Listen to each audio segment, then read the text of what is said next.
From KK Geography channel Vizianagaram అండి. Board పైన ఒక ప్రశ్న అడుగుతున్నాడు చూడండి.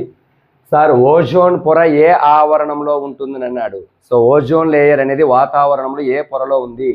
సో ఇక్కడ ట్రోపో ఆవరణంలో, లేదా స్ట్రాటో ఆవరణంలో, లేదా మీసో ఆవరణంలో, లేదా థర్మో ఆవరణంలో ఉందని 4 ఆప్షన్స్ ఇవ్వడం జరిగింది.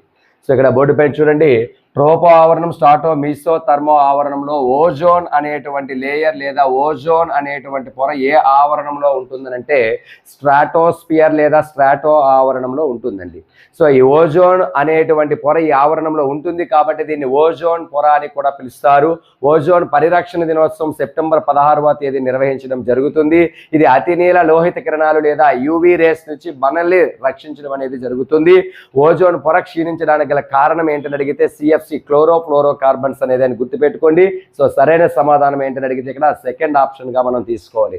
మిగిలిన ఆవరణంలో ఓజోన్ పొర ఉండదు. Okay, right. Second option is right answer. Thank you. From KK Geography channel Vizianagaram అండి. బోర్డు పైన ఒక ప్రశ్న అడుగుతున్నాడు చూడండి. సార్, ఓజోన్ పొర ఏ ఆవరణంలో ఉంటుందని అన్నాడు. సో ఓజోన్ లేయర్ అనేది వాతావరణంలో ఏ పొరలో ఉంది? సో ఇక్కడ ట్రోపో ఆవరణంలో, లేదా స్ట్రాటో ఆవరణంలో, లేదా మీసో ఆవరణంలో, లేదా థర్మో ఆవరణంలో ఉందని 4 ఆప్షన్స్ ఇవ్వడం జరిగింది.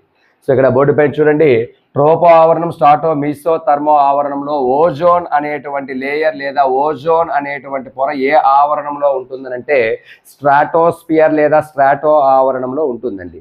సో ఈ ఓజోన్ అనేటువంటి పొర ఈ ఆవరణంలో ఉంటుంది కాబట్టి దీన్ని ఓజోన్ పొర అని కూడా పిలుస్తారు. ఓజోన్ పరిరక్షణ దినోత్సవం సెప్టెంబర్ 16వ తేదీ నిర్వహించడం జరుగుతుంది. ఇది అతినీల లోహిత కిరణాలు లేదా యూవీ రేస్ నుంచి మనల్ని రక్షించడం అనేది జరుగుతుంది. ఓజోన్ పొర క్షీణించడానికి గల కారణం ఏంటని అడిగితే సిఎఫ్సి, క్లోరోఫ్లోరో కార్బన్స్ అనేది అని గుర్తుపెట్టుకోండి. సో సరైన సమాధానం ఏంటని అడిగితే ఇక్కడ సెకండ్ ఆప్షన్ గా మనం తీసుకోవాలి. మిగిలిన ఆవరణంలో ఓజోన్ పొర ఉండదు. Okay, right. Second option is right answer. Thank you.